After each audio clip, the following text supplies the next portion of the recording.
But Neka was not gone. No, she lived with him, in a house that was not a house, in a place just beyond the edge of what humans call real. The walls of their home shifted like smoke. The floor pulsed like the skin of a living creature. Time bent around them, and for a while, she was happy. He brought her gifts that hummed when she touched them. He sang to her in languages that made the air shimmer. He kissed her with a hunger that felt like drowning, and then she became pregnant. That was when the dream began to fray. She felt it first in her sleep, the way the shadows clung too tightly to the corners. The way her husband sometimes stood over her at night, not breathing, just watching. The way his eyes, once deep, now seemed hollow. The child within her grew fast. Too fast. By the third moon, she could barely walk. The whispers in the walls grew louder. The gifts he gave her began to burn her fingers. The songs he sang made her cry.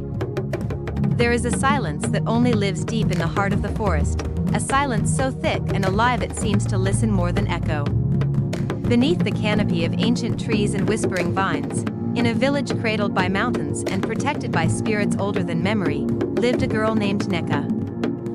She was neither the most beautiful nor the most praised, but there was something in her eyes, something wild, something thoughtful, something the elders could not name and the children instinctively feared. Neka did not laugh like the other girls. She smiled, yes, often even, but her smile was quiet, thoughtful, as though it had walked a long road before arriving on her lips. She spent her time alone, near the riverbank, speaking to birds and tracing patterns in the dirt with her toes. People whispered that she was odd. Some said she heard voices. Others believed she had a shadow behind her that didn't belong to her. But no one could prove anything, and Neka paid them no mind. She was waiting for something. Though she could not name it, she felt it pull on her spirit like the moon pulls at the tide. Something was coming. Then one evening, as the sky bled orange and purple and the cicadas screamed their songs of hunger, she saw him. He appeared at the edge of the trees, half in shadow, half in gold. He wore a robe of deep blue that shimmered as if woven from river currents. His face was handsome, his voice smooth like oil poured into clay, and his eyes did not belong to this world. They were still.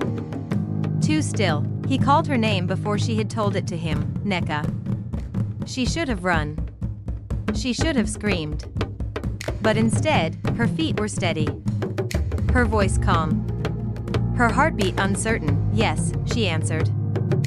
I have come for you, he said. His words were soft, yet they carried weight, like drums echoing from a mountaintop. She stared at him.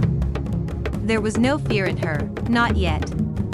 Only a strange recognition, like remembering a face from a forgotten dream. He extended his hand, and without knowing why, she took it. The village whispered louder the next day. She had been seen walking with a stranger. No one knew from where he had come, no family name, no elder to vouch for him, no stories tied to his feet. Just a man with polished skin, eyes that blinked too slowly, and a presence that made goats turn away, but Neka said nothing. She continued to meet him, again and again, at the edge of the trees. And slowly, she began to change. She smiled more, but her eyes grew distant. She hummed old songs no one had taught her. Her skin glowed faintly in the moonlight, and animals began to act strange around her. Dogs whined, birds fell quiet, even the wind seemed to hush when she passed. He asked her to marry him on the 7th moon. No dowry. No family meeting. No ceremony. Just the two of them under a tree older than the village itself, his hand in hers, a strange wind curling around their feet. And she said yes. No one could stop her. No one tried. Her parents had passed years before, and the elders had learned not to interfere with things they did not understand.